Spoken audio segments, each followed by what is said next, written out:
So today, before starting this very serious topic, I have a very serious question for you all. Drugs, drugs, drugs.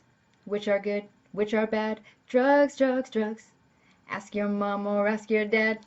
I don't know if any of you have heard that old commercial or jingle from like the late 90s. It was played a lot in Canada. Got stuck in my head this morning when I decided to make this video, and now I'm sharing it with all of you so it can be stuck in your head all day too. Sorry about that. Back to the serious topic at hand, the very divisive discussion of harm reduction strategy when it comes to treating addictions. So I would love to hear your views on this in the comment section below. I'm going to throw out my perspective, going to talk a bit about both an empathy view as well as a fiscal view and why I don't think this is a good idea. So I'm going to basically be giving you a story from my neck of the woods, so from Saskatchewan. We are generally a very conservative province. For anyone that doesn't live in Canada, we are sort of a slow but steady conservative stronghold, and so social justice type policies aren't really very common as far as us, heading those sorts of things up. When we get to them, it's usually because it trickled down from other places. Apparently that's the case here. So a couple months ago, I had read an article that there was an advocacy group with some organization in Saskatchewan dealing with AIDS. They had wanted Saskatchewan, the government, to fund crack pipes, so inhalation supplies. And I laughed at the time, thinking, not a chance, no way, Scott Moe, our premier, is not going to be funding this. Anyways, I'm going to get into this. So PANOW is where this article comes from. It's just a local news source that I use in my area. I'll leave a link in the description below. I'll read it to you now, giving you the summary. I won't read you the whole thing. Sask to begin distribution of safer inhalation supplies, written on November 9th. So drug users in Sask will be given a safer option for inhalation supplies after the health authority announced they will supply community-based organizations and provincially funded harm reduction sites with safer inhalation supplies.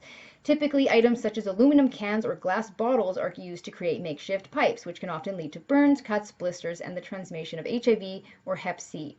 We apparently lead the country with the highest HIV rates in Saskatchewan, and we're going to be the 8th province to introduce safer inhalation supplies, so we're just following the pack, really.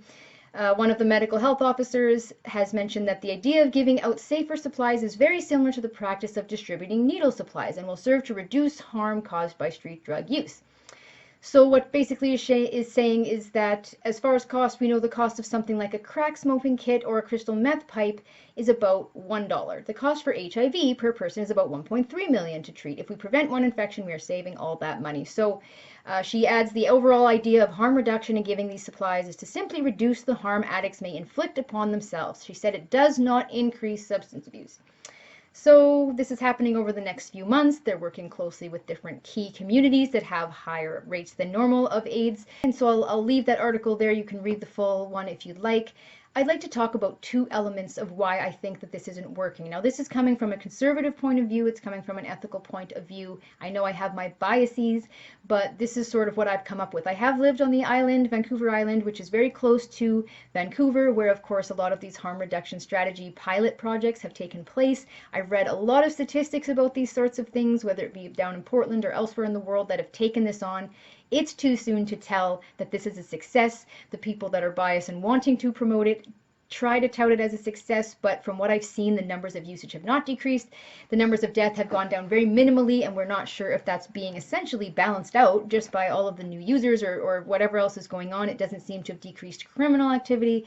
So for me, statistically, I think that the jury is still out on that one. I would love to hear someone post some other statistics if you feel that you disagree.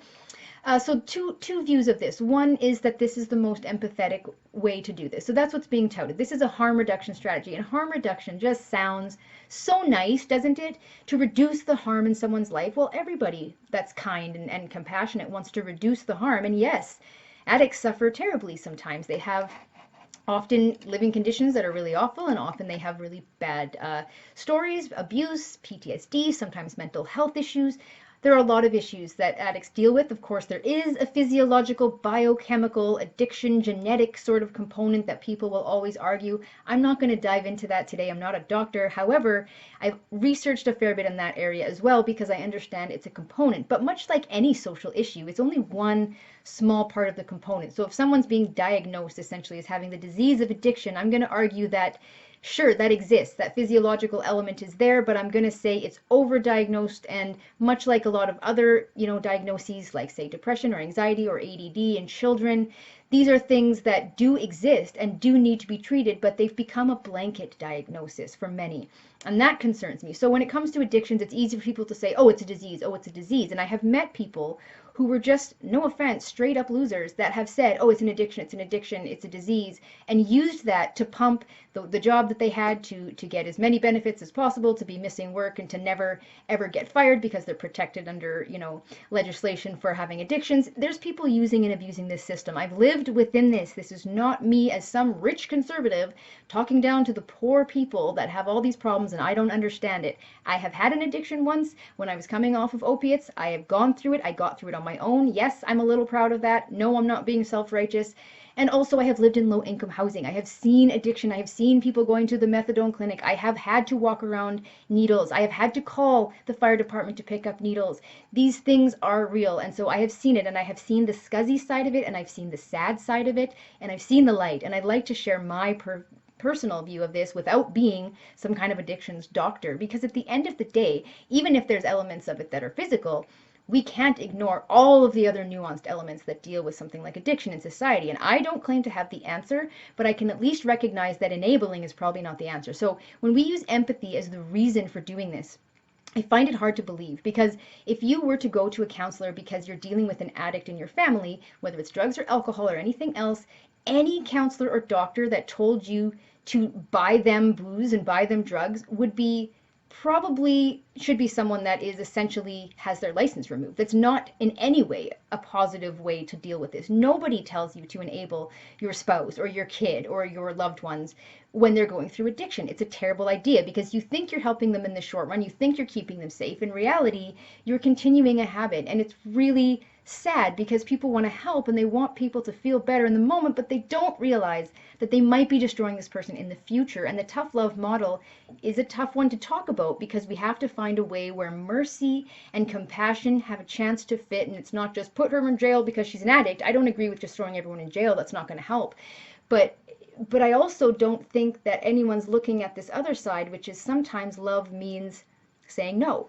And when it comes to a provincial model of this, we're looking at this as this is empathetic. We're going to help these people not harm themselves. Well, I struggle to believe that for a few reasons. One, because the people I've met that aren't trying to go through the rehab programs and addictions treatment centers, of which there are plenty, and I know they're not perfect. I'd much rather see us build more of those. But anyway, those people aren't the ones that we're talking about. The people that are going to go and pick up a used crack pipe and then probably break it and use it again, this is a very different class of people. They don't want to necessarily live. And if you can't get them to want to help themselves, you can't fix it. So all we're doing is just band-aiding it.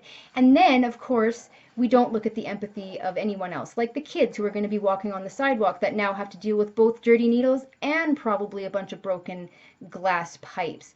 I don't know that we think about all of the people that won't get funding when we start funding stuff like this. We put austerity measures into our province last year because of spending issues, and they cut disability benefits. They cut chiropractors from anyone with provincial disability, and they also cut any funding for certain foods for certain people, like calorie shakes and things like that. No funding, zero, to save like $1 million or $2 million. And yet, no problem, we're going to start writing checks and buying crack pipes for people. So where's the empathy for everybody else? Why is it that you only get funding and empathy if you're one of a certain group of people? If they get first dibs and everybody else can eat it, and if you don't think that that's a good thing, then you don't have empathy. I think that's insane. On the contrary, I think this is the most unempathetic, evil thing that we could be doing, which brings me to my next point, fiscal responsibility. The second reason they tout for implementing this policy is fiscal responsibility. Well, okay, it sounds nice. We're going to spend $1 versus $1.3 million. That's a great comparison. It makes it sound really good, but this makes a lot of assumptions. It assumes the goodness of human nature. It assumes the willingness of the person to take care of the pipe that you bought them. It assumes that the person's not going to be drugged up walking down the alley, tripping because they're unstable on their feet and breaking the pipe, which is what I generally see in my alley when people are drugged and walking around in the night. I'm not entirely sure what we're assuming, that each person will cost $1 and then for sure they won't get AIDS, even though those people are in high-risk communities for AIDS anyway, because they're also sometimes using needles. They're often having unprotected sex with other users. They're already at high risk for AIDS. We have to assume that each person that we spend $1 on will save us $1.3 million in AIDS funding. That's an absolute assumption. We don't even know that it will decrease the numbers. How can we prove that it will decrease our fiscal spending? We can't. And And so these are really nice ways that they have to make the public feel, well, here's to speak to the NDPers and the Liberals to make them see what a good-hearted policy this is to help people. And then here's a way to even tell those staunchy, terrible, mean Conservatives, this is a good idea. It's going to save us money. Both aren't true. Both are based on lacking the understanding that some humans use the system, some humans don't care about their life, some people don't want to get better. We have a lot of options. We have a lot of treatment centers. It's not perfect. I'd love to see more funding for those treatment centers because they require someone to walk in and say, hey, I'm at a bad point. I need help. And I have nothing but mercy and compassion for people that are willing to wake up and walk away from things and be a better person. We are all able to grow, I believe, in second and even third chances. But I also know that when our government is spending insane amounts of money on naloxone, you could overdose 6, 7 times and they'll still keep coming. The paramedics will come with your naloxone and they'll save you again, and you can go out the next day and just get OD again. It happens. I've read these articles. People don't care. And it's costing the government a fortune, and it's costing other people who are marginalized. Veterans, disabled people, elderly people, people in low-income families, kids that need prescriptions. For God's sakes, I don't get coverage for the medication that helps me to go to work and do these videos and be a good person, and I don't ask for it.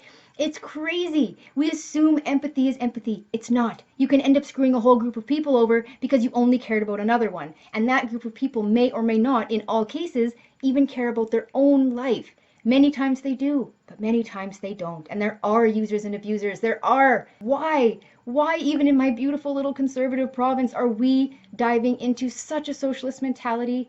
Once again, I have grossly underestimated how socialist Canada is becoming. I don't understand why we always do this, and I don't understand why we think it's going to work, but I predict, and I could be wrong, that this is going to be a slippery slope. One of many that Canada is on right now. So ultimately, is it better for the person? Is it more empathetic? I'm going to say no. Is it cheaper? You're going to have to prove that one to me, and I'm going to go ahead and say no. Also, I would like to just pass on that for those of you who are suffering from addictions or have suffered from addictions, I do know that it's awful. I do know that you wouldn't wish it on your worst enemy. I also know that I would never want to keep you in that position, because to empower someone and want them to be better, that is true empathy. So that's where I speak from. That's my opinion. I'm sticking to it. As always, everyone, be good to each other, not because the government or a health authority or anybody else tells you to. Take good care. Bye.